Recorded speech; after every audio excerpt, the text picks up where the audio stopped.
അതിപ്രധാനമായ ഒരു ചടങ്ങ് നടക്കുമ്പോഴും പൗരധർമ്മം വിസ്മരിക്കാതെ നയന മാതൃകയായി.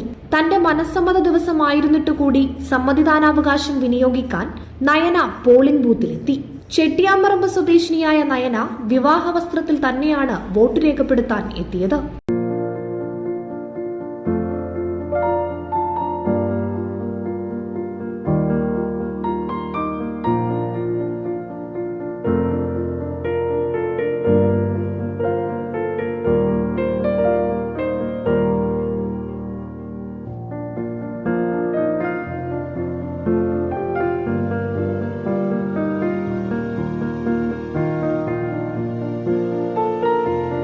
ചെട്ടിയാമ്പറമ്പ് ഗവൺമെന്റ് UP സ്കൂളിലെ 159 നമ്പർ ബൂത്തിലായിരുന്നു നയനയുടെ വോട്ട്.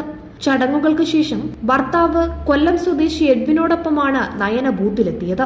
വോട്ട് രേഖപ്പെടുത്തിയ ശേഷം ഇരുവരും വിവാഹ സംബന്ധമായ മറ്റു തിരക്കുകളിലേക്ക് മടങ്ങി.